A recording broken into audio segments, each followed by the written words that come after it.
Greetings from Kansas City. It's Renee Benson at AV Renee KC. You are listening to and watching the AV Life. Hi, this is Nancy Blanchard from sunny San Jose, California. And I am at Nancy Blanchard, and you are listening to and watching the AV Life. Hi, this is Murphy Daly in very warm Los Angeles, California. I am founder of the PM Minute, distributor of Hello Internet Videos Daily, and you are joining us for the AV Life.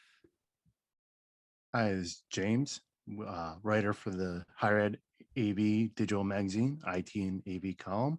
I'm going to be less dramatic because Joe called me out last week, and you are watching and listening to the AV Life. And I'm your host, Tim Van Wert at the AV Life Pod, working for Rutgers University, and here behind my microphone, running the show by myself because I don't have Joe Way here to overtake my show. And you are watching and listening to the AV Life. All right. Well, we are back. We are here, and we're a good group tonight. So how are we all doing tonight, crew? Good. Peachy Keen. Good. Doing Peachy good. Keen. Yeah. And, hey, Amazing. Peachy Keen. all right. And as we are sitting here, I'm just going to bring it up now because it's Thursday night here in New Jersey. A little warm. Yeah, but Is it warm? since we're just going to talk about the weather, get it out of the way. Yes, yes. Knock that check. And yeah, just check that box off. It's also NFL draft day. So for those of us that are football fans, so far, I will say Trevor Lawrence has been picked by the Jaguars, and the kid from BYU has gone to the Jets because they traded away their quarterback. But anyway, how warm is it in New Jersey? currently, hold Yeah, on. I want to know. Currently, it's 72 degrees, which 72. yeah, Evening where you are. Yeah, today it out is of nowhere, evening. Yes. out of nowhere, my town is 93 degrees. Whoa, it's Yeah. 80 here in San Jose, and it was yesterday too. It's like it's a roller coaster because one day it's in the 60s, and then all of a sudden, boom, it's the 80s. It was in the 50s on Monday, so I don't know what's going on. I can tell you, I James, left Chicago today at 62 degrees and rainy and that's crappy. Landed in Kansas City at 82 degrees. Okay. Well, yesterday, I think we landed almost at 90 yesterday, James. Close to it. What? I was gonna say Yeah, So today, and, yesterday and today we were warm. Yeah, it's COVID warming. it's COVID warming. Always We're not go- used to being outside. It just feels warmer. Well, yeah, you've heard his voice kind of in the background there a little bit. I'll introduce our guest for tonight, Rick Stanley from Userful. How you doing, Rick? Doing great, Tim. How's everybody else doing? Doing well, and as Joe Way would say, darn near perfect. So, I'm coming all the way from Dallas, Texas. all right. Hey, somebody in the middle of the country with me. Exactly. Yeah. Storms coming Middle of through the- too. Wave down at him. Yeah. Tornadoes, lightning, all that good stuff. Ooh, Oh yeah. Oh, fun stuff. Our rainy season's just starting. okay. Keep your power. Keep your power going. That's yeah. Yes, That's exactly. that's the one thing. Yeah, that's one thing we always hope for. Just keep the power going. So we actually had that, or at least I had that 2 weeks ago. James, was it? I think I had like a brownout right before the we started brownout. recording, Yeah. and then I tried to have James record, and then it kept cutting out. I was like, all right, and luckily I kept going through the rest of it. So Well, was- during that, when our grid went down, we were without power for 3 days. It's funny, all the things that you take for granted in life. And then when you Mhm. don't have the most basics, the first thing you think about is water. And then you think about warmth. Mm. Because we had no, I mean, it was, we were down below freezing in sometimes, which is very unusual. And so it was like 6 blankets downstairs, trying to keep things going in the fireplace. And it was just a very, very unique feeling, I've got to say. yeah, you all, and I say y'all, but I'm from New Jersey, born and Like that. raised. But well, I have family that's in Tennessee. I have family that's in Texas, so I do hail some bloodlines that You're- way. So you're- it's You're Well- multi-accented, multi. sure. Blend. That's the thing, being from Jersey, some people go, "Oh, well, you say Joycey," and I'm like, "No, no, I only say that if I mean to say that. Like, I don't say that stuff here." No. Just like the kids from Jersey Shore aren't actually from Jersey; they're from Staten Island, so they, Yeah. they just give us all a bad name. Is really what it boils down to. Anyway, Typical. so yeah, y'all weren't ready for that deep freeze on top of the power outage and everything like that. So I feel bad that Well, you think about was- communications too, just trying to stay connected. Yeah. well, yeah. Luckily I travel a lot, so I've always got a lot of batteries to keep all my phones and all that good stuff going. Mhm. Great. Mhm. Right. Yep. So, all right, Murphy, we're gonna hand it over to you. We're gonna kind of front load a little bit tonight. So we are gonna start with the PM minute, and then we're gonna move over to Rick, and he's gonna talk to us a little bit about his products that he's got going on for Emerging Tech Month. So we are recording this in April, but it's gonna come out in May. So we're kind of bridging the themes from one month to another, but that's okay. We can. Okay. It's still AV, and since it is IP based, we could say it's IT as well. So we can Absolutely. that's our bridge. That's what we There's always our say. bridge. Yeah, It's going to be In all seconds. Maybe. maybe Well, it's May. Maybe. I don't maybe know. Oh, maybe, Uh, yes. maybe Good. Just maybe shoehorn that in. maybe Creative. Joe with the sound effects. Oh, yeah, all right. exactly. I need to get one of those little soundboards. I don't have that, so Okay. I don't have all the wonderful toys, as it were. So, all right, Murphy, take it away. So, here's the thing. I once heard a lovely sermon from I was visiting a Black church, and this preacher, he had everybody listening to what he had to say. This is the wisdom that he said. Gosh, this was a long time ago, but I visited this church, and he said, sometimes you got to eat the green stuff.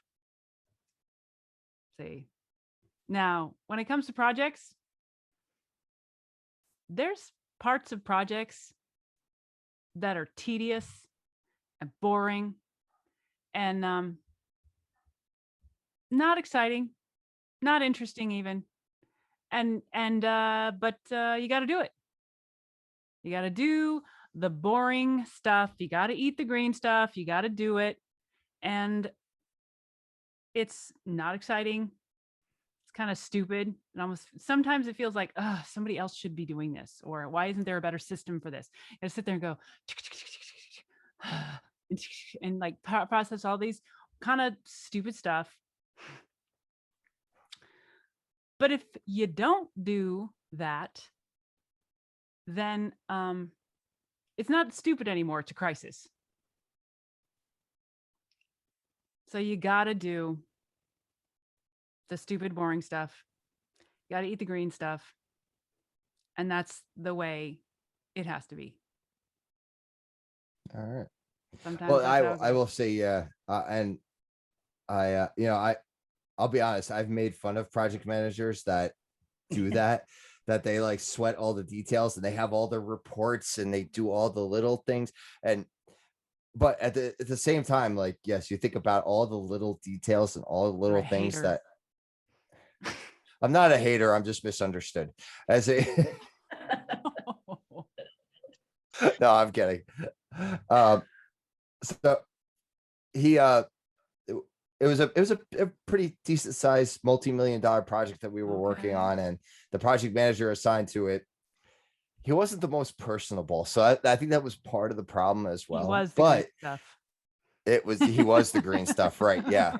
Well, he showed up for that was the other thing. I never saw him on site, and I think that was the other part of this that bothered me. Yeah, that's It's like he showed up for our weekly meetings, and mm, that was it. And I never saw him otherwise. And I think that was part of the problem. But he had these reports, and every week we went through every line item that was in that report and like gave status updates on every little thing. yeah. Yeah, exactly. So, but it's the green stuff, and it's like you got to get through it. And you know, the green stuff's part of the salad, so you just Well, got to make sure you mix it up with a little dressing, I guess, you know. And the dressing is the personality of the PM, I would say. okay, that helps. Yeah, that helps. So, Analogy there. Wow. I like that. Yeah. Murphy always graces us with a great presence as a PM, professional, expert. I love it. thank you. Yes, Glad to thank be you, here. Murphy. See, I kind of think that you actually have to like some of the green stuff to be really good. But it That's- is the details. It's the details and really the planning, putting it through the Mhm. process, and Yeah. it's sometimes a challenge and a lot of work. Mhm. When you don't look at the details, that's when things fall apart, and that's when things don't. So, like my girls kind of laugh at me because whenever we are going to a soccer game, especially a away game, I go, "Do you have your cleats? Yes, Dad. Yes, Dad." But they also know is when we're an hour away and we get there and they don't have something, they're not getting it. Like, so having that checklist and being the detail, it's actually kind of funny that this was the PM because on one of the recordings that Steve Greenblatt and I did for Ask the Programmer, we were talking about code management and the details of making sure that you document all that stuff. And it's boring. No one wants to do the boring stuff, but when you don't, that's when stuff hits the fan and you can get in a lot of trouble. Mhm. Yeah.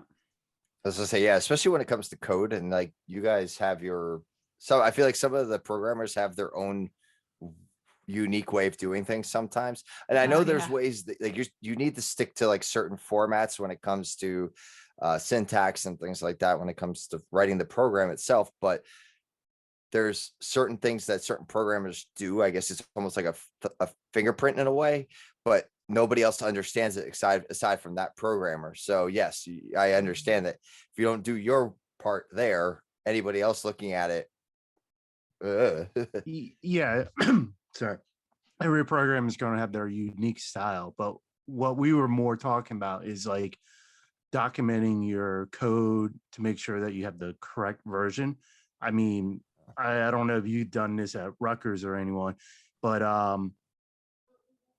like if you don't put the right revision in and say you might be sending wrong code to a room that might be old, it might be broken. It because I know we have a repository where we put code in, and I'll admit I was pretty bad at making sure the dates and stuff got into the revision. So mhm. someone might be sending the wrong code to a classroom where I made a change and now that change is not there. So that's where it's really important to make sure you document everything. Like Murphy said, eat the green stuff. I mean, I don't know about you, Tim, but not even going programming, but just getting serial and inventory information of our Oh, products. well, yeah. Oh, I That's hate like- that. That's my least favorite part of my job. Is See, that's the green stuff I assigning- don't even mind. That, like what you were saying, Rick, you got to kind of like it. That's Exactly. that's like the easy stuff. Yep. The other, Yeah, it's easy, but no one ever wants but to I'm do used it. to it. I developed a taste for it. Tim's still like, yuck. Mm-mm. No, it's Well, it's like the at last least thing it's I would. good for you. Yeah. It's like the last thing that I would ever do on a project. Like I will wait and I will get all the serial numbers at the end, and I would just then some rainy day I would sit at my desk and just knock it all out in one shot. But man, do I will procrastinate on that as long as I possibly can. So See, for me, getting the serial info, the inventory info, I do that right away. I actually like whenever I'm doing a project, I start building an equipment list and I'll have like the model and it's already in that file. And then once that equipment comes in, unbox it, serial number, IP, all that stuff goes right in that file. And then that'll be my project file. And then once it installed and everything's live, then I'll move it over to our inventory system. But so many people don't like doing inventory. And then they get upset when you go, oh, we got to call this piece of equipment in. Well, what's the serial number? Oh, I got to go to a room and get it. Well, if you took the 5 minutes ahead of time and logged it when you put it in, you wouldn't have a problem. Oh, yeah, and I yes, I've been bitten on that before, and yeah, and I will say we have a better process in line now for that, so it's not as critical as it used to be. But man, that was yeah, those are the greens I never got a taste for. So Obviously, in project management, we're all very concerned about efficiency and not having to do things twice and the typical things. But I don't know how the universities handle it. They may do it different between different universities. But the naming nomenclature of a file is a big item. And then the other one that always gets me is when you don't update and rev the file. So they make a change to the file, but they haven't changed the name. And then they save it. And it's like, wait a minute, you distributed it before. Now you've made changes to it. You can distribute it as the last document, but there's changes. Those are things that I, see. Version control, naming conventions, Yes, discipline. Oh yes, yeah. but you'd Oh, be yeah. surprised. You'd be surprised. Mhm. Oh, Oh, probably not. final version 4, version 10. Like final. Oh, yes. Final, somebody final, just- up there with done. Yeah. yeah, somebody just shared that on Twitter, and I'm trying to remember who it was. Yeah. Or Was it- final 2.0, final 2.5. Yeah, it was something like that. Yeah, Yeah. And then final totally see version it's- 5. yeah. Yeah. So It's well, always- luckily, yeah, in our case, my application developer is responsible for his own structure, and he's good at that stuff. He likes that, so he's all about Yeah, the things that software make people, sense. that's part of their bones. They know Mhm. that. Yeah, they're committed to that too. Yeah, it's shocking. I didn't become a programmer, so not my worst subject in at college, but the one I like just disliked doing. So, but all right. Well, thank you, Murphy. That we turned that picked up quite a bit there towards the end. So, so all right. So Rick, I'm gonna hand it over to you. And you could give us a little bit about Userful and what you guys have coming down the pipe that you'd like to relay to our listeners, and take it away. Fantastic. Appreciate it, Tim. We're an AV over IP software company, and it's a true AV over IP. And I think the best way to describe it is we make the customer's life easier. In other words, we don't try to come in and change how they do their processes in order to use our technology and our platform. In fact, we help them to do their job, hopefully more efficiently, by being an easier to use platform, as well as powerful to be able to deliver content across an enterprise or account. I think the other thing that's unique about us is the fact that we actually appeal to the IT side. Since we are a AV over IP, when we start talking about a project, it's a little bit different language. It's a little bit different discussion. Typical AV, as everybody knows, is more of a, we don't know that. We don't know how that stuff works. What's it going to do to our network?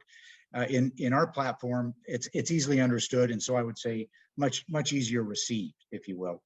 The fact that we're on the network obviously makes us far more easy to both expand, and then we don't have a lot of failure points as well, because we eliminate virtually all the hardware in a typical deployment.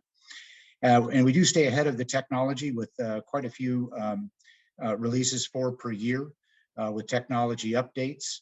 And again, it's to make the project and the work of the IT department easier and get them prepared for digital transformation, which has been a process going on throughout most industries. I think probably the last one now still holding out is probably the healthcare side. They're still struggling, but that's because they have such a massive amount of data. So we do help in that process to be able to take their assets, be able to display them quickly, use it whether it's across a campus or an enterprise account, multiple locations. Makes it very easy for them to be able to expand, use a single control center platform for all their devices, whether it's video walls, digital signage, kiosks, and let you reduce your training as well as that, because you can do interdepartmental changes. It's the same platform. Yes, it might be in a different department, but the program itself is going to work exactly the same. And so we like to say that we make it easier for our customers, but then our main is probably any source to any screen in any rotation, anywhere over your network and in real time. And we're pretty proud of that. And we have a lot of technologies that are very unique in the marketplace.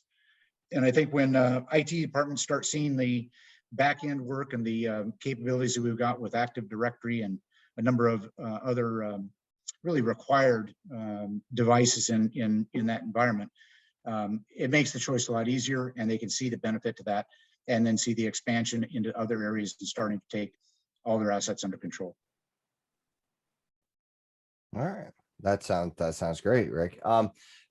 Because I know I guess some of the higher ed folk are not quite into the AV over IP space yet. What would be I guess a starting point for That them if sounds you could? fancy. What? AV over IP sounds fancy. Well, yeah, a lot of us have local classrooms that, we'll manage remotely, but we don't have the AV over IP infrastructure. And for some of us that we've, at least from my point of view, we haven't found the product that works yet. We've tested other ones and they just don't work for our network because of the way we are. Mhm. So what would be a stepping point for a university or a company to start with, like Userful or anything? I would say that there will be two, maybe three areas. One would be a control room environment. If we're talking about command and control, we have a very unique GUI interface for being able to bring sources up to a screen in emergency situation, situational awareness, if you will. So that would be one area that would be very strong. Obviously, the network operations centers. Digital signage is another huge area of growth, trying to get the message out to students and faculty all across the campus. Of course, in emergency time, which comes up in almost every subject when you're talking about a university or a campus. And then the subject also comes up about life safety, being able to tie in life safety systems to our platform, and then being able to geographically locate where that situation happens. So whether it's a fire from a sprinkler, it's known by the building life safety system, where it is, what room. Same thing if somebody pulls a fire alarm or some other device goes off, we can then actually direct people out of the way of the fire, because generally people try to walk to the fire. They open up a door, boom, the oxygen hits, it all comes out into the hallway. You've just gone through another barrier. So I think those are critical areas that I think affect every university.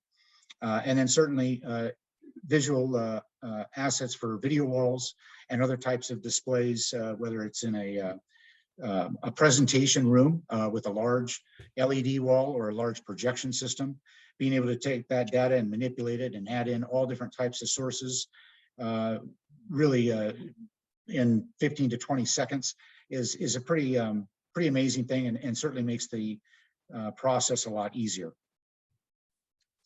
All right. So you guys play nice with a lot of the building management systems and things like that as well, Absolutely. for the most part. We've got a full REST API, so we can, it's a very robust API, so we can integrate with any other system out there, even if it's the use of a Crestron control system or some other control system device, that can all be interfaced as well. Let's say in a meeting room where you're also controlling lighting, you're controlling maybe shades, maybe you're doing the projector, all of those things we could interface with that as well. And as a software platform, we do a lot of integration into other products as well. We've got a beta going with Zoom for a direct integration, because they're also a software platform like ours. So we don't just take it as a source coming out of the codec.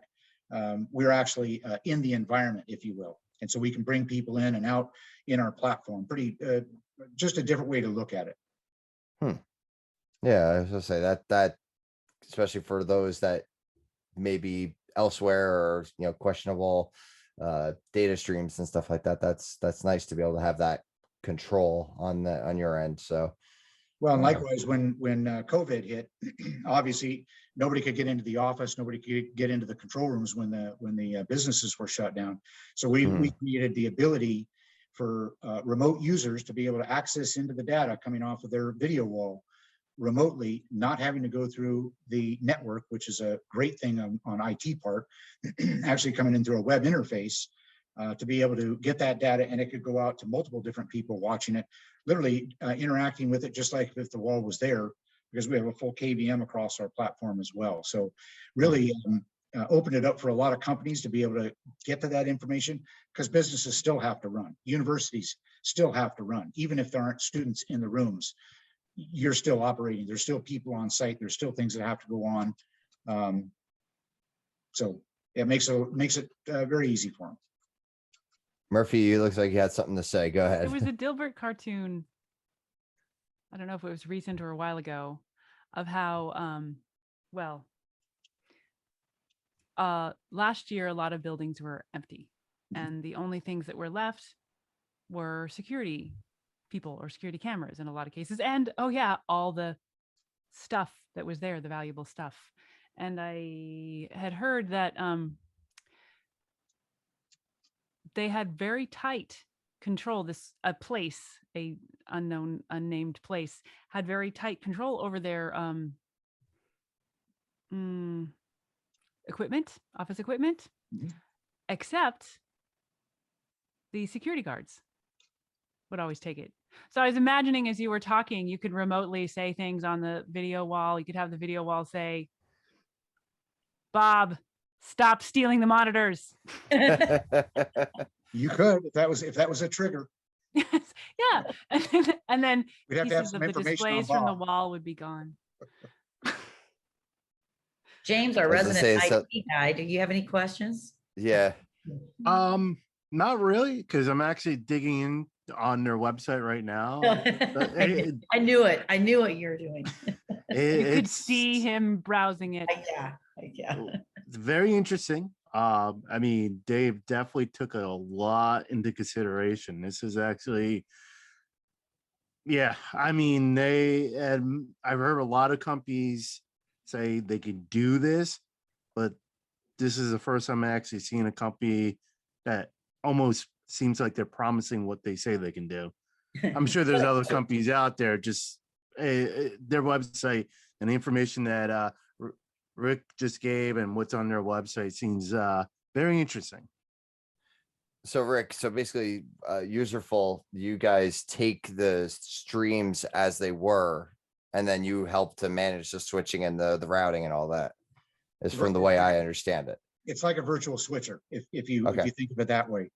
Unlimited sources to unlimited displays, unlimited resolution. And I know that's not, politically correct or AV correct, if you will. I needed to work AV into the political side, but anyway. That's okay.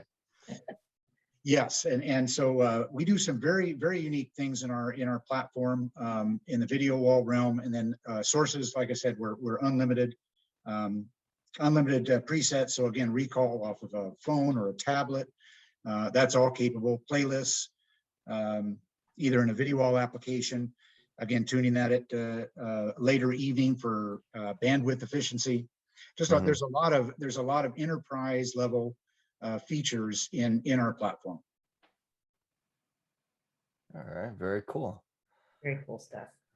Yeah, that's very cool. Yeah, especially like the data streams, because I think that's at least some of the struggle for some of the universities, is that some of the providers require you to have like a certain amount of bandwidth in order to make everything work, or like your network needs to fit the product, not the other way around, which is what you'd want. You'd want your product, like the AV product you pick, should be able to match your network, or that should cater to your network, not the other way around. So if you should know in advance if you're going to have to change that to be able to deploy what they're selling you. right. I agree. Absolutely. All right. What a Cool. concept. Be prepared. Was that? What a concept to be prepared for that. Right? Yeah, exactly. Yes. Yeah. Or Sign to, it for- You and I they- would be, Renee and Murphy, we would be prepared. Well, Well, designing I a was, product is a big deal.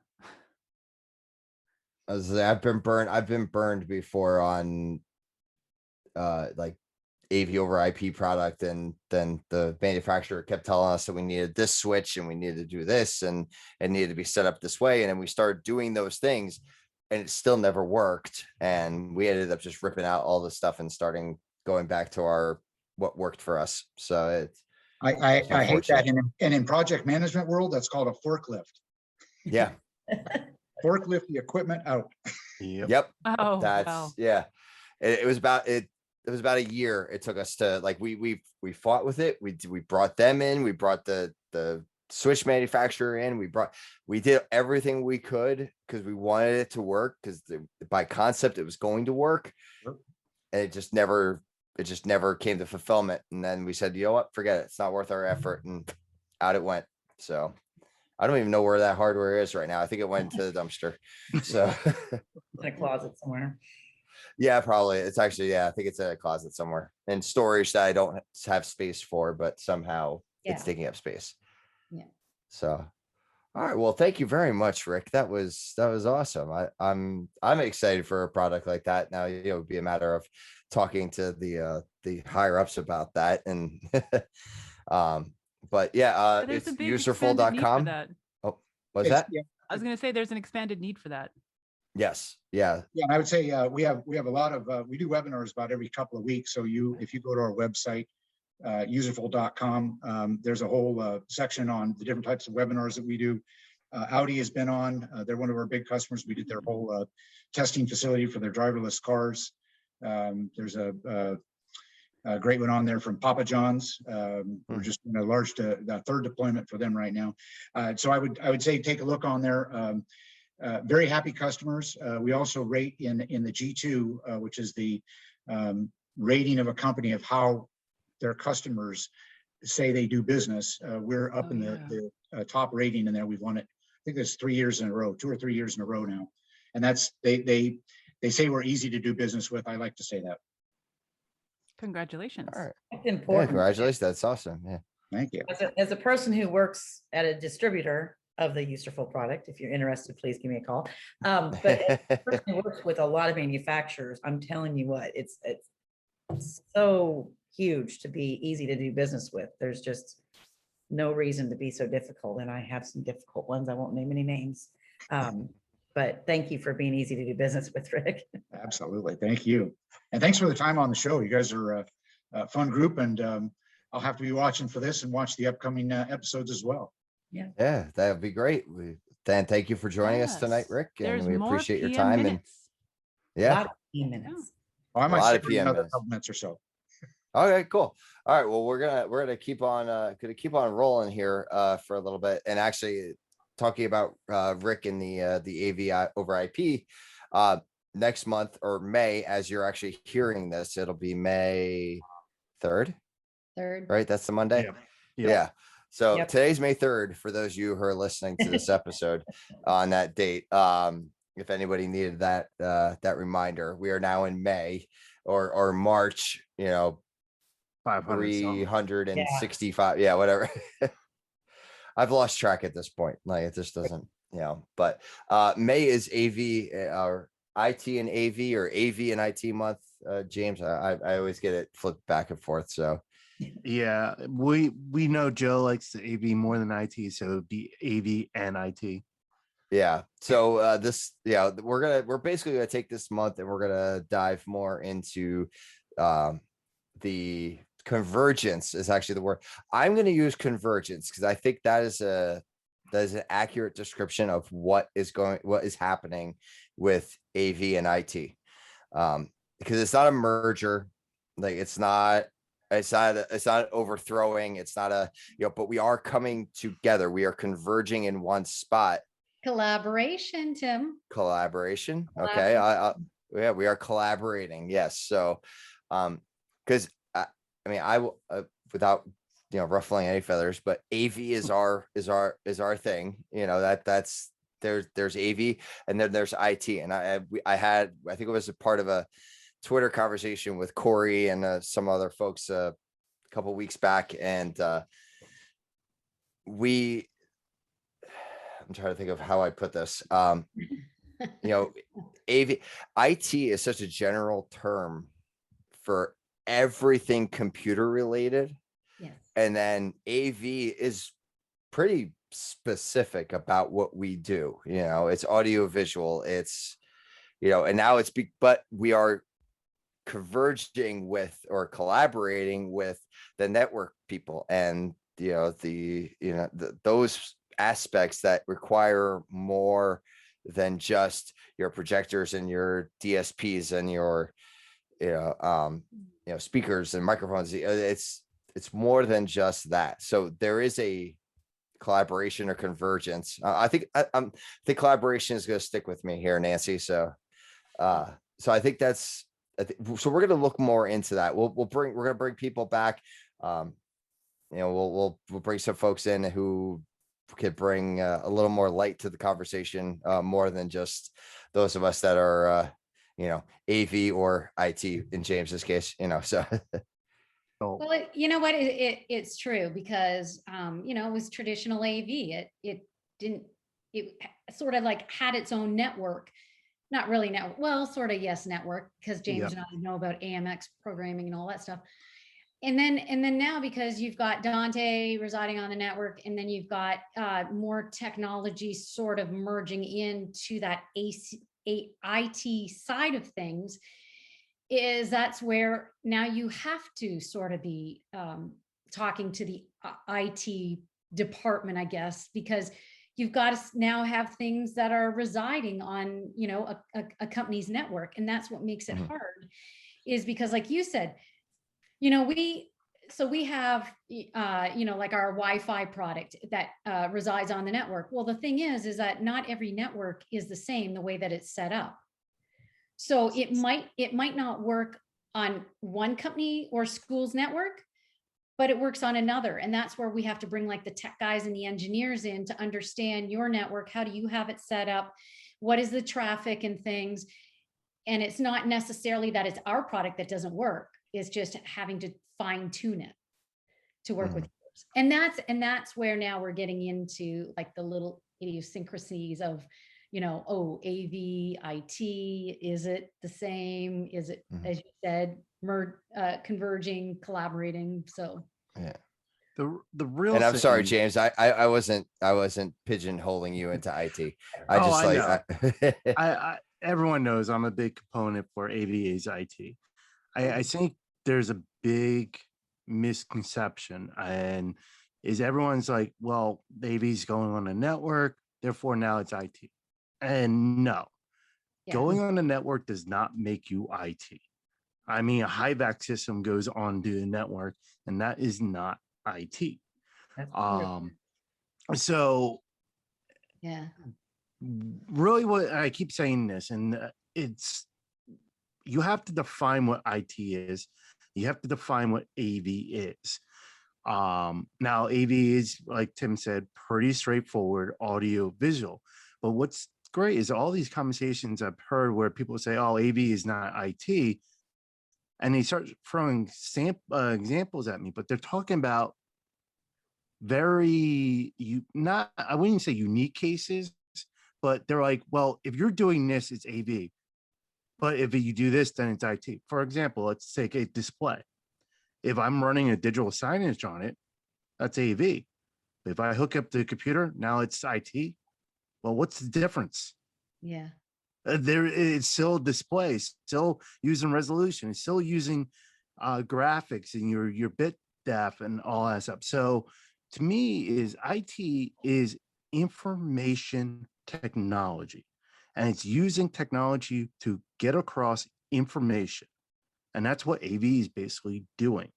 Now, like everyone said, I'm trying not to go too much into this here because there's out there everywhere, but really is it's like the medical field. You keep coming up back to that. Like, we're all doctors.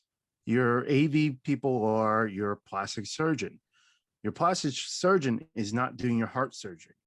Your heart surgeon is not doing your plastic surgery, but they're all doctors. Just Oh. like here, your network administrator is not hanging your projector. Your AV guy is not installing your network switches and configuring them, but you're all IT.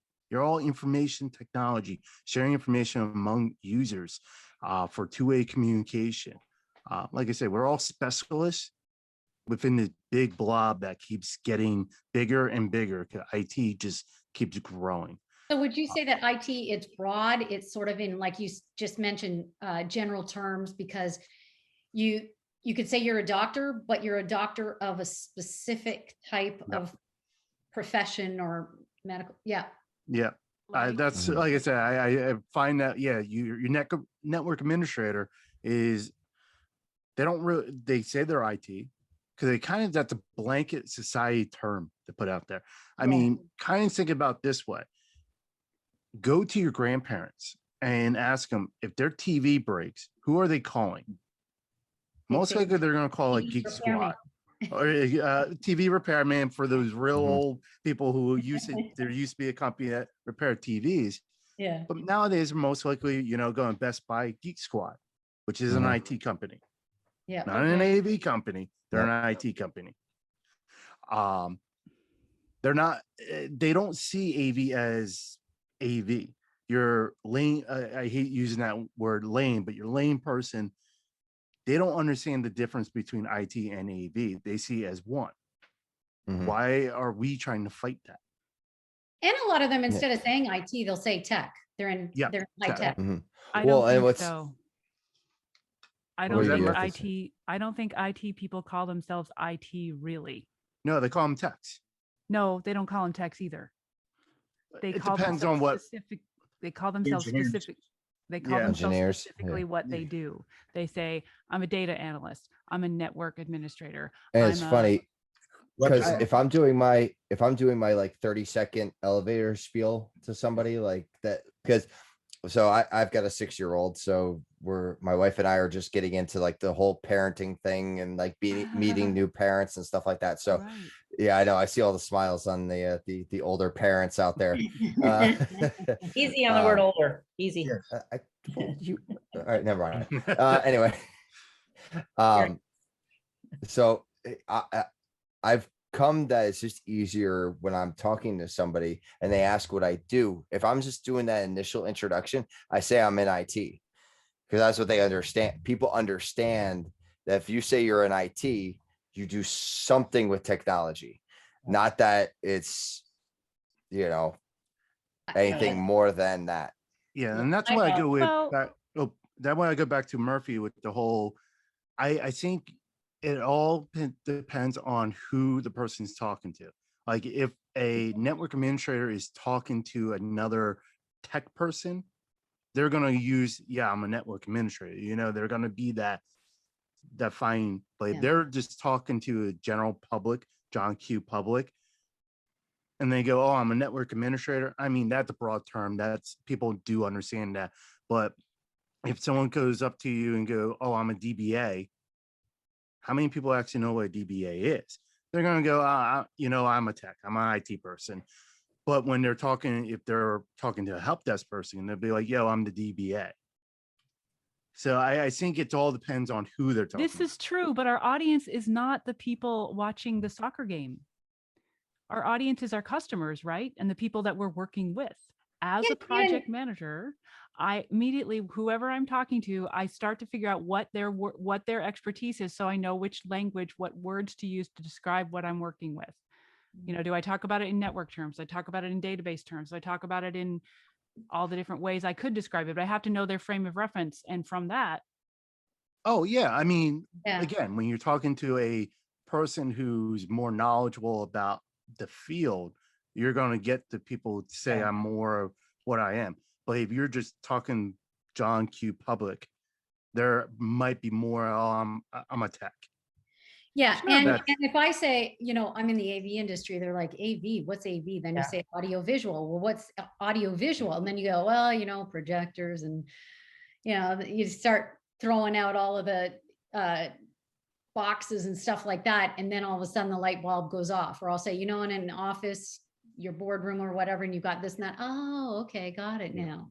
Yeah, Uh, I usually say that, like, I sell audio visual equipment, like projectors and displays and mounts and cables. Like I say it all like in one sentence. Yeah. I don't even have to go through the list of like, what the hell is that? But Yeah. Yeah, I usually fill in the blank after somebody goes, "Oh, what do you do exactly?" Like, because if they know, like Yeah. James said, if Yeah. it's somebody else they know to ask that next level. If they're not tech savvy, that's usually like, "Oh, okay, that's cool," and then that's kind of where it ends. So The funniest description I ever heard of describing AV was not from an AV person, but was from I would say kind of a tech. It was a student worker who, without going too long of a story, picked up the AV phone that was ringing, but the people weren't calling the AV help desk. It was a generic line for the help desk. And he picked up the phone and cause he thought it was someone else calling. And he's like, "No, this is the AV department." And he's like, "Oh, I didn't hear what the person said because again, it was on the phone. All I heard him goes, 'No, the department that deals with the blinking lights.'" Ah, Yeah, Yeah. I'm like, yeah, okay, that's I'll take it. Yeah. whatever. Yep. That's funny. Yeah. That's funny. Yeah. Oh yeah. Usually, yeah. It's like if there's red blinking lights up there, something's wrong. Like Oh yeah. danger, Will Robinson. But- Danger. but okay, I mean, that's fine how we introduce ourselves to people who don't know anything. That's one thing, I mean, nowadays I can say, how everybody's using Zoom. Yeah, I help that. Hmm. That's easy now. Like Yep. Zoom, but actually in a building or something like that. I help. But it used to be, I'd say, how on Star Trek the captain can go look at a screen? That's a video conference. I help video conferences happen. So, I could describe it in really easy terms, but when we're talking about whether AV is IT or how much AV is IT, the question is, what does our customer think? And what does the IT department of the AV solution that we're installing think it is? Well, that sounds like we know who our guests need to be for the next month. Eh, So this is a call. This is like an open invite to end users and to integrators and manufacturers, and But- let's get everybody in. Clearly, we could Sure. argue the AV IT fun argument forever. Yeah, Yes. I mean, this debate, it's been going on before us. It's probably gonna go on after us. Yeah. I mean, if you even look at the higher ed, I mean, BC came out with a article last month that AV is AV. So definitely go over to the website and check out his article. Check out my article that's dropping in for the May. It's not going to be what most people think I would side with, saying AV is IT. Mine's, without giving away too much, is just more why we need to talk to IT. And then Justin dropped a hint about about being AV is not IT. So this is an ongoing topic, ongoing conversation. So make sure you swing around the website and see what everyone has to say. So we need to have Frank on. Yeah, we need to get Oh. Frank on. Oh yeah, Yeah, we'll get for yeah. we love Frank. So I love we'll have Frank. to set. There's gonna be a lot of invites going out. So Yeah. The Fire more the better. invitations incoming. yeah, I'll have to set up all the invites and get those out, and then we can then if you guys can forward it off from there. So if you hear from anybody, so yeah, so that's gonna be May. So let's so that was our little, I guess you could say it was a teaser of what May is going to end up being for all of our episodes as we continue on. And I will say the big news here in the New York, New Jersey area, Mayor Bill de Blasio of New York came out and said that New York City is 100% opening on July 1st. They are no masks. They feel that with the number of vaccines that they have out and how their numbers are, New York is planning for 100% opening, and then including Broadway by September. So Wow. yeah. And what do you, That's how do you, huge. That's huge. how do you feel yeah. about that? So, Yeah. just one thing.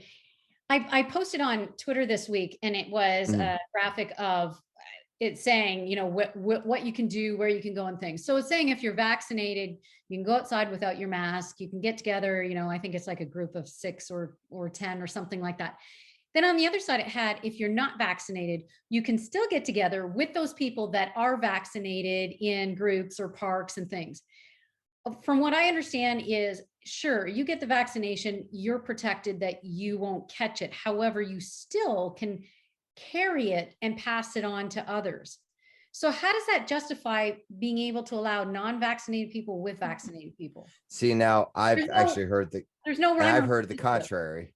I've heard the contrary, Nancy. I've heard that those who are vaccinated cannot pass it along to anybody else. So you can't be a carrier. And now there's still a chance that you could get it because none of the vaccines are 100%. So my Yeah. first friend yesterday, who was vaccinated in February, is very sick, goes to the doctor, and he's positive for COVID, Oh, wow. Moderna shot. That's the Hmm. first person like that I know personally, good friend of mine. So Wow. the fact that I mean, the 95%, I mean, right, that's the number, right? 94. 95 to 98, it's something Yeah, like that. yeah. So there's still gonna be a few that are still gonna catch it. Yeah. So it's kind of crazy that, Yeah. you know. I There's don't know. 100. The only 100% about it is that you won't die. I think is basically what they're saying is that if you get the vaccine, you'll still get sick. He's pretty sick too. He's It- pretty sick. So That I know. I mean, and obviously, that defeats the whole purpose. And now with Pfizer, you've got to get a booster at 6 months, and Moderna, you have to get one after a year. It just which is like the flu shot then, right? I mean, the flu shot. Yeah. you get here. see, I don't get the flu shot. The one year I had my boys, they were really young, and I got them the flu shot. They were the sickest ever for that complete year. I said, forget it. And they're now 17, and Alex is going to be 20. They never get sick. And So so here's that's what my happens. question about some of these. Like California, I think is like, isn't it like June 15th? They're going back to being I open. think it's something. Yeah, where's Oh, I don't, yeah, I don't know the exact date. They're But- starting to open up now. This is gonna be Mm. what we're gonna have to do. People Mhm. like New York, you know, are gonna have to go. We're gonna have to just start throwing it out there, and people So- are. We so have yeah, to- I'm excited, but I'm cautiously excited because yes, because that means Broadway is going to open up again. The tickets for the shows that I've been waiting like 2 years to go see, that they keep bumping my tickets, I finally get to go see. Like, I get to go to the Hella Mega Tour, which is Green Day, Fall Out Boy, and Weezer. That's supposed to happen over at Citi Field. That was supposed to be last summer. And so that is now August of this year. So I'm assuming it's still happening because New York will be fully open. be My open. tickets to Jim Gaffigan. I finally get to go see Jim Gaffigan at the Radio City. So that's exciting for me that these things are really going to happen. But at the same time, it's like, I don't know. I don't It's gonna know. be fine. It's gonna be fine. And I Well, thought- and actually, here's a funny thing that as far as, sorry, Nancy, and then we'll go to you real quick. I got an email from Rutgers today that they just got money for development of a breathalyzer style COVID test. They're developing it where you would be able to, breathe into a tube, and within a couple minutes, it's a rapid test to know if you've got it. And the plan would be to use that for large group gatherings. So we'll go to Nancy because I'm sorry I cut you off. I didn't want to lose my thought because my No, I want ADHD to would know have kicked more in. about that, because is that you have to be you'd be vaccinated, but then you're just showing that you don't have it? Or is this being a choice of you don't have to get vaccinated as long as you show this? See, and that's the thing. The article didn't really go into that. It was more of like application as to what it could be used for. It could be used for, you go to a game, and to get entry, you have to breathalyze in, and then that way they know Wow. that you don't have COVID and you're not spreading it. And there's also other applications for it as well, that it wouldn't be just for COVID. It would be for other respiratory illnesses as well. So, Wanted to wait, and I broke down and I got my first Moderna just because of, travels happening. And I was thinking for Mm. business, and probably it's going to be like that we have to show some type of documentation or proof, mhm, that we're vaccinated. And I really wanted to wait longer. And I knew that, there'd be other things, like there's a pill form that they're working on. So mhm. for COVID, instead of, getting a vaccine, you take a pill. So there's, yeah. Yeah, I time mean, and the coming out with treatments, other solutions, for sure. yeah, the treatments are getting better. It's less people are dying from it. It's it's so that's if we're able to treat it. Yeah. But yeah, this was not none of these vaccines were fully FDA approved. They were cleared for emergency use. And Yeah. that, Emergency use and it- authorization. Yep. right, exactly. And that was specifically, and actually it's on all the paperwork I got when I got my vaccine. Like it says on there, it's like, this is not an approved vaccine. It was cleared through the emergency use authorization. I don't know why I can't say that tonight, but It is hard to say. yeah. Um, So, all right. So I guess my question also is if you had to prove your cleanliness, as it were, or your health before going into an event, would that be something that you would do, or would that dissuade you from going to an event? Because, it may show that you're sick and you don't realize you are, or it could be a false positive.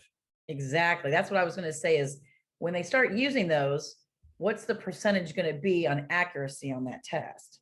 Right. Right. Like, I mean, if it's 60 or 50, I mean, I don't know. I mean, if it's, Well, yeah, it's just like I said, this is in development, so it's not even a real product yet. Like they have like the concept in place and everything, like all the hardware and things like this, but this would be like to further the research. So, I don't I'm going to say I don't know that what the accuracy is. as somebody who's not getting the shot until I'm forced to, Mhm. I would much rather have to do something like that and blow into something that proves I don't have the virus versus having to go get a shot that I don't necessarily want yet and give you my card. I'd rather do Mhm. that. Yeah, I would too. I'm too late now. Yeah. Although I did hear that there's a lot of people that aren't getting the second shots. They've only gotten the first, and they're not getting the second one. Hmm. Well, I mean, that's fine. I mean, they're not going to be protected for as long as, Yeah, or was as the well point as of they getting should, one? but Why what was the point of getting one if you're not going to get the two? I Well, think yeah. what a lot of people got concerned after the Johnson Johnson issue. Oh, well, I Hmm. would have been concerned too. Yeah. Well, let me tell you, that Johnson & Johnson thing really screwed up things for my parents. So Oh, no. that's a whole nother thing. But basically it was going to be, that was how my mom was going to get vaccinated, because she's homebound, and all the stuff from the CDC for the Moderna and for the Pfizer, they both say like you have to be very careful while transporting it. Like they don't want excessive vibration. It's only good for 12 hours, like at refrigerated temperatures. So Are your parents not vaccinated yet? my dad is, Your mom. he's fully vaccinated at this point, but my mom is not, because she's homebound. So you know what I thought of Legal you again now. this week because they are doing door to door in downtown Kansas City. They're doing door to door in some of the poorer neighborhoods where maybe people didn't have access to get Yeah. online and and they were doing like 30 people a day.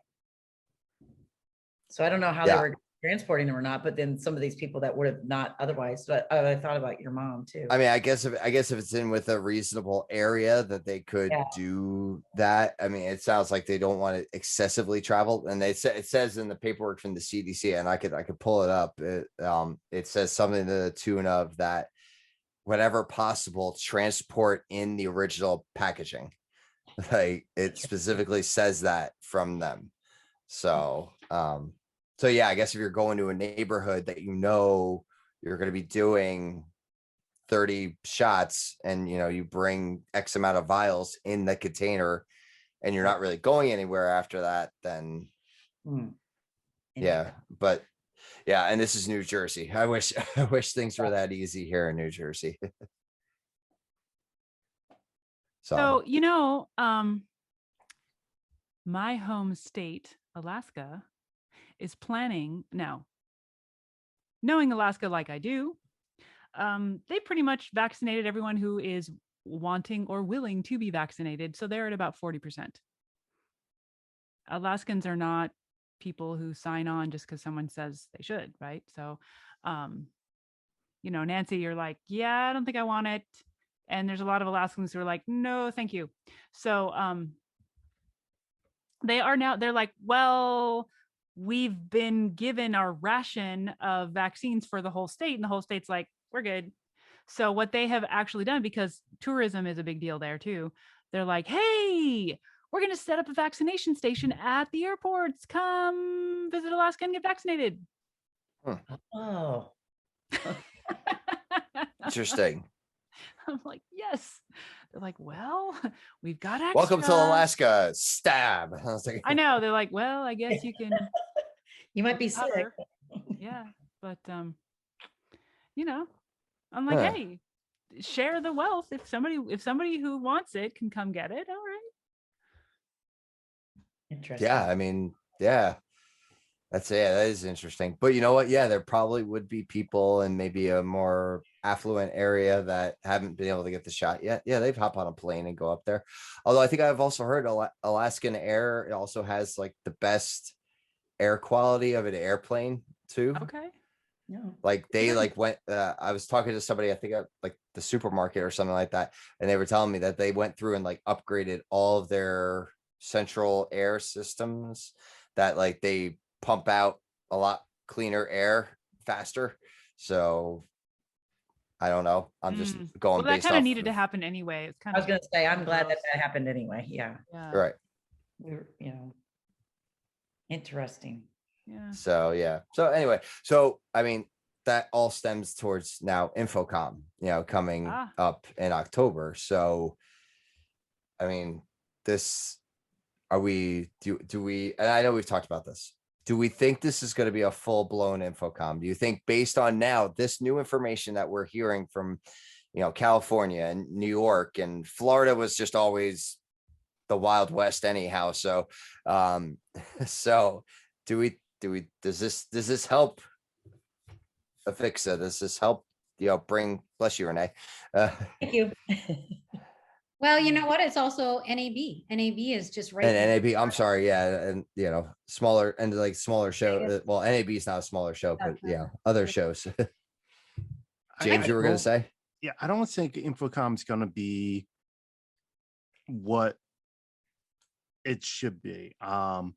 Even with everything open up, and even if they said today it came out, everything's fully open nationwide, you can, no restrictions, all that stuff, is I feel, and I could be way off basis here, but just by what I'm seeing and what I feel is, one, your manufacturers are going to be more cautious of dropping the money for the booths.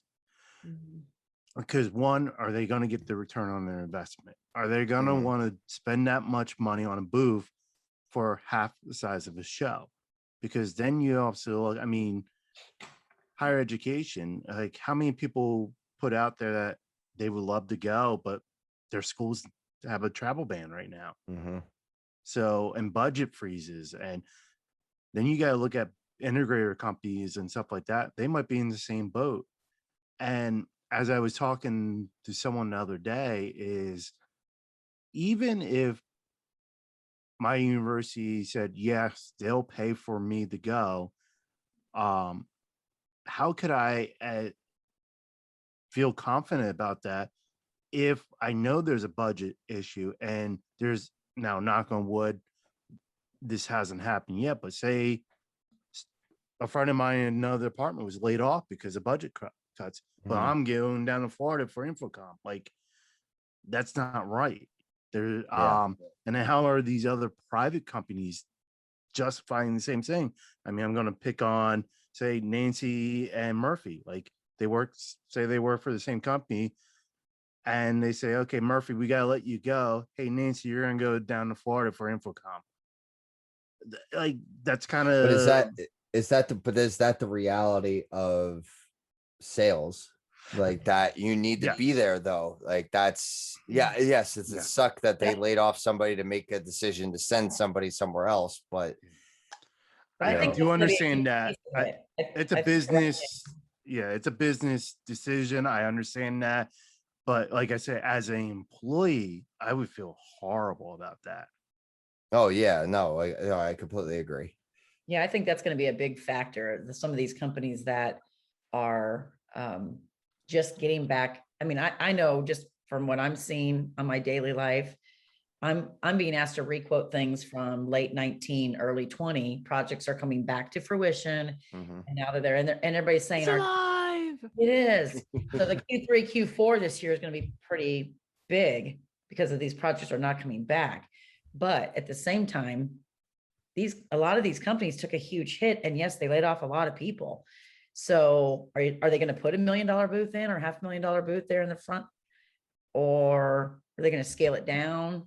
Which Mm. means if you scale it down, then you don't need as many people working the booth. Yeah. Right.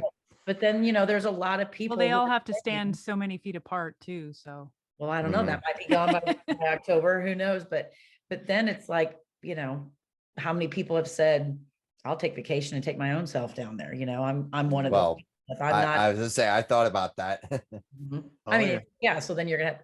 I still think James is right. You're not gonna have anywhere near the show that it was. I still think, vaccinated or not, I still think there's a lot of people who are gonna be cautious for a long time. We don't know, but I And think this year will be a litmus test for what we might be able to expect in the future. Yeah, and CES Right. stated that they're going to still have the virtual event for those that can't attend. So I think that that's kind of going to be the trade show of the future. Is that Mm. you have the I- option? You can either, dial in or actually go physically to visit. I think they're gonna have to do And I that. think I know we've talked about it. I think regional physical networking events are going to be the way of the future. Yeah, Which kinda is like what- which is unfortunate because then I'm never going to see like folks like Nancy or Renee or Murphy. It's like you guys aren't in my region. Yeah. It's like I wish there was a Actually, way I that we am. could remotely see people. oh, I guess Nancy would be my region. Yeah. Yeah. But So you're right. You're absolutely right.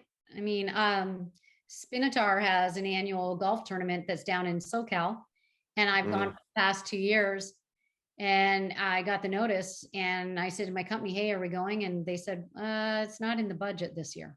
Mm, I think there's a lot of that too. yeah. Yeah. So Time will I tell. mean, yeah. I wish Infocom the best. And if, like Tim, you mentioned, on our own, we might get there.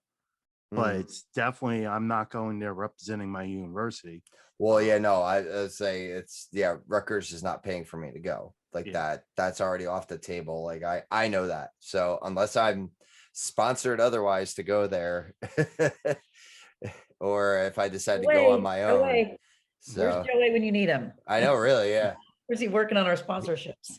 Well, he's actually working on the website for May. So he as you're listening to this and you see the new work that is out there, Joe Way was putting in the finishing touches as we are recording this. So we wish him the best of coding. Good luck, Joey. Yeah. So yeah, but yeah, either way, I'm gonna have to take vacation time because it's not gonna be a Rutgers approved trip for me to go, which also in a way makes me feel a little better because then I don't have to conform to the whole not pay, because Rutgers has a whole thing about, and actually I think if it's a state, I forget if it's a state thing or if it's a Rutgers thing where technically I'm not supposed to accept like gifts Yeah. from It's a Grab all the it's a manufacturers. state swag. thing. It's a state thing. Okay, so Yeah. you guys have that too. All right. Oh yeah, in fact, we just got a recent one where they're looking, they're asking for academic, I forget the exact wordage they use, but basically, if you're doing anything in academia, if you're doing a conference or Mhm. webinars or anything like that, and you get anything. So I know I've heard in the past, like Infocom will give presenters a free room or something like that. A We have to stipend, yeah. yeah, so you have to disclose that to the ethic department. Yeah. Yeah, we No. ran an event with Epson, and we got a kind of a slap on the wrist because like they brought prizes or something like that, and they did a raffle. Yeah. So yeah, I- it was. I've gotten to the point where now I've never been like slap on the wrist or anything like that. I just take the stance. I don't accept anything. 'Cause I don't even want to get there. Like, Oh yeah, I know no. there's things yeah. we could and we can't, and you disclose it, it might be okay. It's like I don't even bother. Like I had a Yeah. vendor one time, he was doing something, and he's like, here's a pair of headphones to listen in on the demo I was doing. He's like, it's yours. I'm like, I can't keep. I'm not doing it. And he's like, I was like, I got my own headphones. I plugged in to the device Mm. because they were from a vendor. I wanted none of that to even come back, even though he said, oh, we do this for everyone. They're like $5 headphones. Well, and that's Yeah. there's like there's a value, and then there's Yeah. also, and then there's that other part. If it's accessible to everybody Yep. and it's not just for you, then Yeah. it's supposed to be okay. I think it's like under $20, and as long as it's Yeah. available to everybody. Yeah. I don't even play that game. I Yeah. turn everything down. Mhm. That's no fun. You know what? I actually Yes. left. I actually left the conference because the lunch was valued more than what I was able to.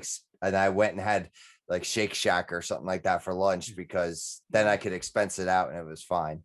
So Yeah, yeah. we've been told, like I've gone to a couple of training where lunch is included, and I've actually heard that they frown upon that. I'm actually supposed to offer the price of that lunch to them, Mhm. say like pay for my part. I don't think it ever happens or anything like that. I mean, that's all back end stuff, but Mhm. I did hear that you're supposed to say I'll pay for my portion, even if it's included. Wow. Yeah. Yeah, and it's all supposed to like stop like corruption and Yeah. things like that, and I I get it. understand. I understand it, but you know what? I'm also the type of person, and I think higher ed is getting to this spot, but still has that bad. We know, like, especially look at HETMA. We're gonna tell you how we feel. If your product is not good, I can care less if you take me out to steak dinner. Mhm. I'm gonna tell you your product sucks. Yeah. Because we have a duty to Joe, our Joe will students. go out for golf and still tell you that your products. Yeah, exactly. We- Oh, thanks Yeah. for the cocktails. Your product sucks. Yeah.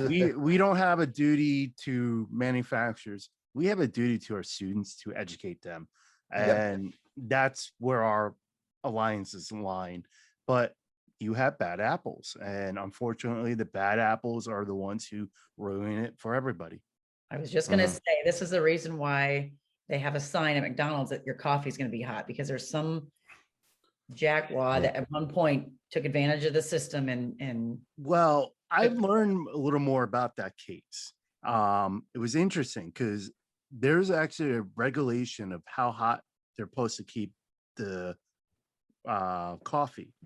Apparently, McDonald's found if they raised it by like 2 to 5 degrees, the coffee could stay longer in the pot where they didn't have to clean it out as frequently.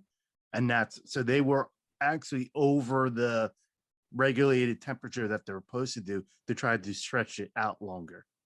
I did not know that. Yeah, I read that probably Wow. 4 or 5 weeks ago on a article I was looking at, and it was interesting. Like I said, I heard the same thing. I'm like, oh, you spilled coffee on yourself. Like you It was should a have known, really but long Yeah. time ago Yeah. that Yeah, happened. it was. Yep. yeah, it was. Urban legend, the woman who got the coffee from from McDonald's drive-through and put it between her legs Her and legs. burned herself. Ah. Poor But thing. we had a pretty significant manufacturer, reseller, education customer in Iowa that Mm-mm. it was bad. It was bad, bad, bad. And it was one of the main reasons Iowa put in to regulation some of the rules that you're talking about that you have now statewide. And it was pretty significant. I mean, trips to places that most people can't even afford to go to on their own vacations. It's just, Mm. oh, and here's How come this. nobody ever offers us that kind of thing? I don't know. I don't know. Nobody's ever offered Like me. lunch. We've Come on, all we're passed popping at that. lunch. Yeah. We've all extended own lunch. beyond that point at this point. Like James said, I think our networking and our communication between organizations is such now that like none of that would ever I'm gonna fly. say Like you're not going to this- cover or not. It's not going to fly as well. This What could you're saying, flow, Rick? this could flow into our firing line. Well, that's actually yeah. That's why I think this actually works out very nicely for our next segment, the firing range. Mm. Pew, pew. All right.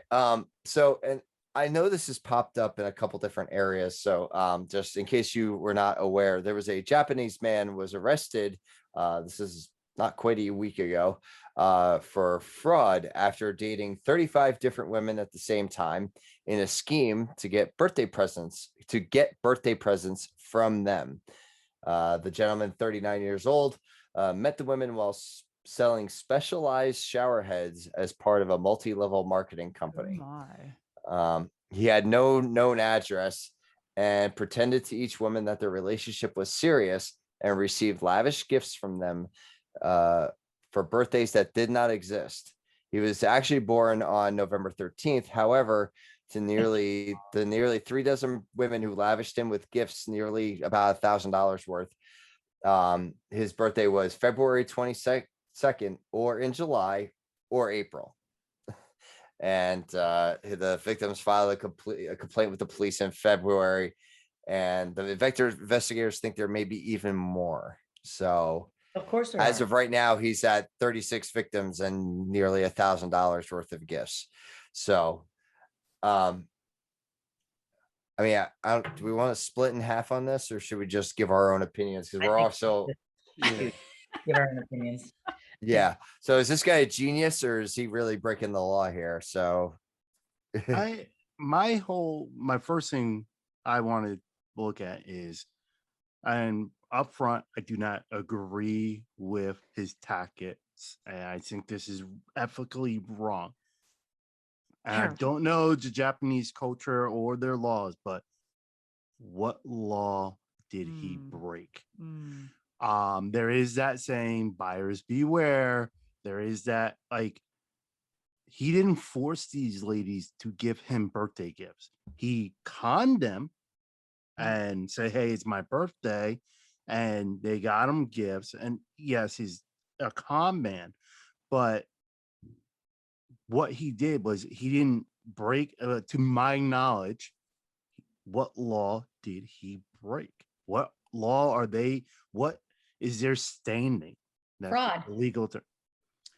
But they're calling it fraud. Yeah. There's Yeah. a specific definition of fraud. yeah, Because you And think about it, like if you scam old folks out of their money, hundreds and thousands of dollars and things, that's finable.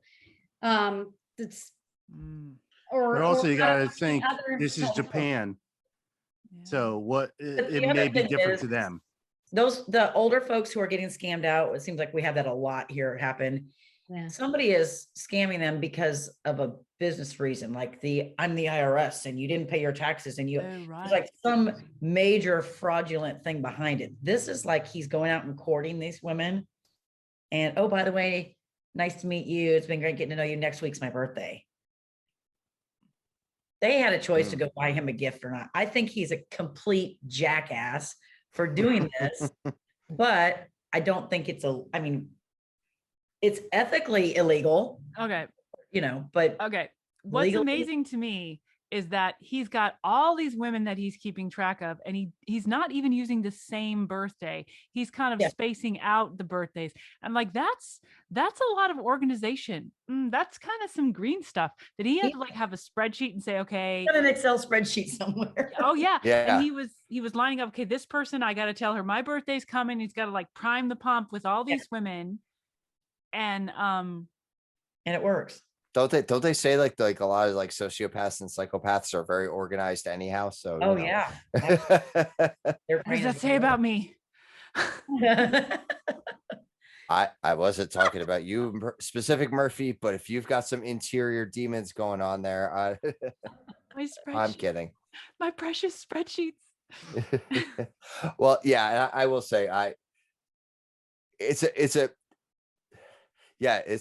a jackass thing to do. It's a real like But a-hole but- thing to do. okay, But it's like the concept and the amount of thinking that went into it and the amount of planning and the amount of like you said, Murphy, like you're keeping a spreadsheet of who you told what, because that's 36 different women that you've been courting and getting gifts from. And it's like, that's a lot of effort. I'm thinking Like, he would have to prime and like say, well, what I really want is a new PS5 or whatever he's really trying. Because what if he gets like a basket of soap? I mean, who wants that? So, like with what Renee was saying, but there are those where it's a man who preys on a widowed woman to Okay. woo her, Like to grandma. understand how much he loves her, Or and he grandma. wants, like grandma, and he wants to marry her Mm, and all of that. And then after a bit, then he takes all her money. So Mhm. yeah. Oh, yeah. So it could lead up to something more. But let's take $1,000 and divide it by 36. Wait, divide it? It's like 30. It's like $27. Oh, okay. Well, I mean, it could be that somebody bought him $100 gift and somebody bought him a the soap is like $5 in the PS. Yeah. Well, But what are they uh, buying him for as an average $20 to $30? What are they buying no, him? I think it's more than that. No, it's like $1,000 each present. He was hitting them up for some. Well, I some thought it was good total. loot. I thought it was like 9 something for No, the Yeah. no. It's Oh, came did up I to miss, 9 did I something miss, total. I hold on, think. I'm rereading. I'm going to the article. Unless I got it wrong, I thought it was like each present he was he was squeezing. It on says, this. however, to the nearly 3 dozen women who lavished him with nearly $925 in gifts. So that was the way I total? read that is in Yeah. total. Oh, So divide that by 36 women. I mean, they're not, it's okay. Yeah. Okay, then still a okay, it's my liar. mistake. I thought he was hitting them up for something better, but he's just getting like, nickel and dime stuff. yeah, like a Best Buy gift card. Then okay, okay. Okay. What But they need still. to do is he doesn't need to go to jail. He just needs to go to the room where all these ladies are together. I would not want to be in that room. Nope. Yeah. Needs to return all his stuff. that's what I was going to say. Just that he needs to return all the stuff. I don't know. Did you Is ever that- see that movie with Leonardo? Is it Leonardo DiCaprio? Catch Me If You Can. Oh, that's a Yes. Oh, great I've movie. seen that one. Yeah. I mean, look at what he did. Now that was definitely fraudulent. That was definitely fraud. Yeah. But like the way he So many played the people. system, was genius. Like you watch like how he did it and changing the Yeah. routing numbers and bouncing it to like a different Yeah. section and like, but that again, that would never happen nowadays because we No, pick not up now. on it within, yeah. So, But but that took I mean, he's brilliant, obviously, criminal intent, like to Mhm. take thousands, millions of dollars that aren't yours. This guy is going around getting a bunch of small gifts, but it's still, again, I go back to ethically illegal. Yeah, but there isn't a law against. Okay. But to answer the first question, what is legally, what is fraud? According to Cornell Law School, fraud is in civil litigation, allegation of fraud might be based on misrepresentation of fact that was either intentional or neglect. For a statement to be intentional misrepresentation, the person who made it must either have known the statement was false or been reckless as to the truth. So yes, he would know that when his real birthday is. So that would be a false statement. The speaker must also have the intended that the person to whom the statement was made will rely on the information. So if he intended that they would take his birthday and Go buy him. get something. him a gift, so this is starting to lead to legally fraud. But now here we get to some things is the hearer must then have reasonably rely on that promise and also have been harmed because of it. So now we got to look at what is the harm. And I mean, we might sit here and say like that $20, $30 is harm, but would a court rule that as harm? And this is the whole thing is we're also basing this on US legal. Right. And I think this happened over in Japan. So their legal system is completely different than ours. So I don't know what Japanese law would be. I'm sure that guy's in the back room with the females as we speak. Oh, boy. Maybe in Japan, it's illegal to break a heart. Oh, It could be. Broken hearts. Emotional raping is like, oh, oh my goodness. Wow. sorry, did I go too Okay. far? Sorry. Sorry, I was trying to Always go have for to have something that one would thing. actually illegal. So Well, that's what I'm saying. Maybe causing a broken heart is illegal in Japan. I don't know. Yeah, I wonder You if he never actually know. sold them the shower head though. Was he a Hmm. good salesman for the shower heads? Or was he just like leaving behind the idea of being a salesman on the shower head and going straight for a birthday present? He's I like, would I have to can't say- sell these shower heads. I don't know if he's a good salesman for the shower heads, but I would Mm. say he's a good salesman if he could get 36 women to Yeah. get him birthday gifts. yeah, Yeah. And when it he's good at selling himself. Yeah. to Yeah. know, are they single? Are they widowed? Are they married? Hmm. Oh. We need Ah, a I breakdown. We about need that. more information. I don't know. Yes. That is your mission, Tim. That'll be, Oh, I'll have to fill Find everybody out in at the more. next episode.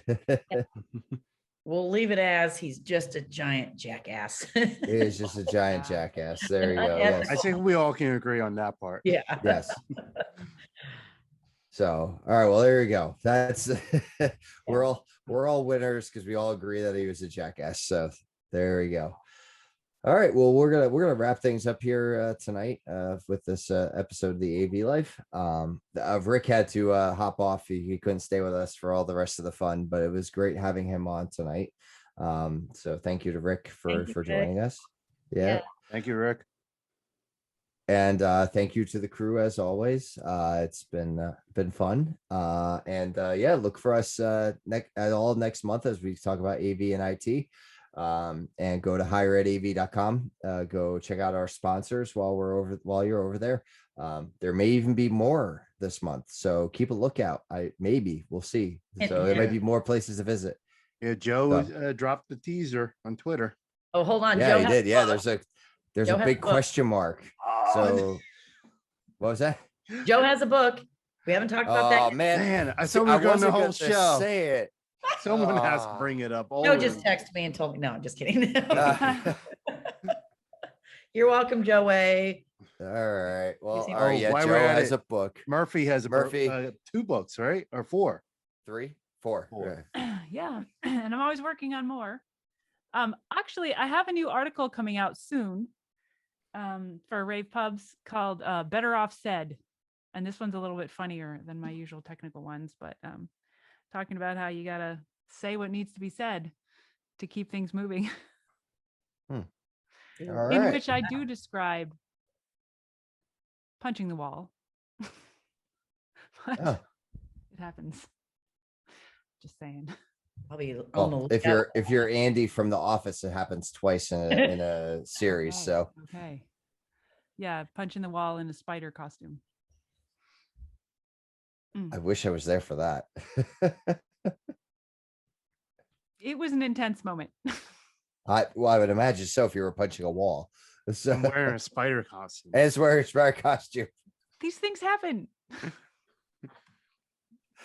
Yes. All right. Well, yeah, go look for Murphy's article about punching a wall with a spider costume Well, out of saying Uh, what needs to be said, and saying what needs to be said. Yes. don't hide so- from the truth. All right. So we got Joe Way's book. We got Murphy's books, Murphy's article. Check out higheredav.com. I think that's anybody else. Any other plugs before we Williams AV still has their translator product. So there, Yes. Yeah. there we go. Check the video. Yep. All right. And for all of our higher ed folk out there, by the time you're listening to this, you're either done or you're almost done with spring semester. Way to go. Now we got to get ready for summer. So enjoy your like 2 weeks off before that happens. So, all right. Until our next adventure,